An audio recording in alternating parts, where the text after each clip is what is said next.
If you want to be a club that's going to be successful, it's about winning trophies. I'm Michael Petrillo and I'm the Director of Football at Melbourne City Football Club. A typical day for me is probably not very typical. It changes and it's dynamic. Meetings with the coaching staff, maybe meet with a player or two. In terms of our scouting, we have a pretty defined process in how we do it. James Poole is our head of scouting here in Melbourne. We're very much aligned in terms of the types of footballers we look for. I sort of give James a brief of the positions and the type of characteristics that we're looking for in those positions. James would then go out to our scouts. We've got a team of scouts that work across the globe.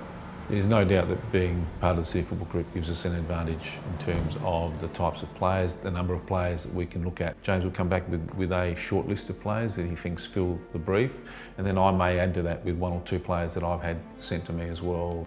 I think we've been probably the leaders in investing in the women's game here in Australia. From the first year I was here, you could see there was a big difference in terms of the way we approach women's football in comparison to a lot of the other clubs. And that hasn't changed at all. In fact, it's probably been more amplified in terms of our facilities now. The facilities that the men have is the same as the women's. The women have all the facilities and the resources that the men have to be able to produce their best football, and I think it's a really attractive environment for any young female footballer who wants to be the best version of themselves that they could be. There's no doubt being in Australia gives you some challenges that you probably wouldn't have in other leagues around the world. And being part of Asia makes it even more challenging because we're now dealing with the Japanese market, the Chinese market, the Thai market, which is much better now than what it used to be, even the Vietnamese market, Malaysia. Whereas if we go back 10 or 15 years ago, we could easily compete with those clubs with salaries, more or less. And then obviously the advantage for us was the lifestyle.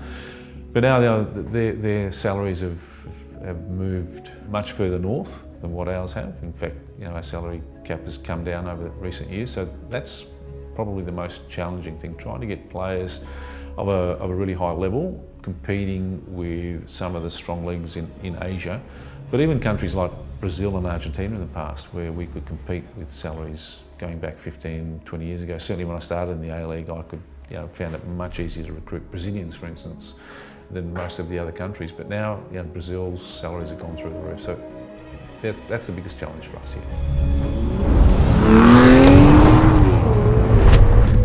Yeah, the 𝙗𝙤𝙤𝙗 transfer to the Middle East was an interesting one. I got a call out of the blue, really, from a Turkish agent.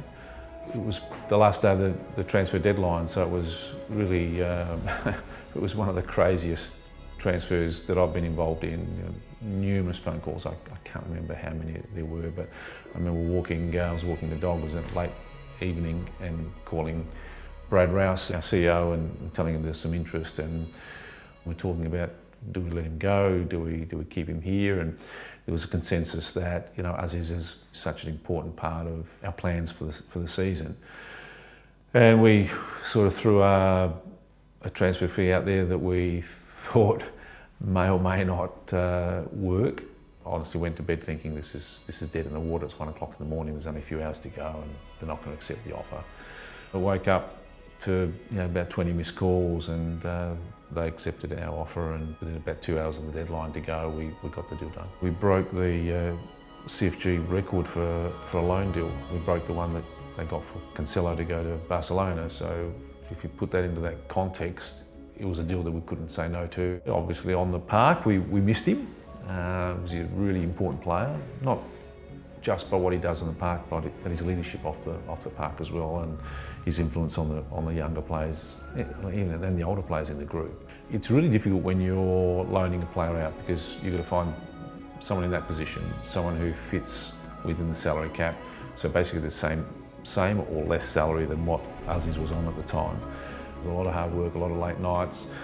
Poor James Poole was going through a whole list of people players that potentially could be available. But in the end, I think we got a reasonably good replacement, and we've got a fantastic guy, Vicente Fernandez, who really enjoyed his time here with us and played his part in helping us get into the finals at the end. Football, in my experience, is really dynamic.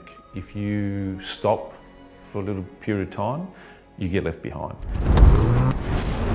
And when you've been a leader or you've been really successful, everybody's out to catch you and go past you. So you've got to stay ahead of the pack. You've got to make sure that you're on the go all the time. There is no off-season, there is no going away and switching off, certainly not for me and even for my staff. I think we have a really good group here that understand that we're always going to be progressive, we've got to be thinking about continuous improvement.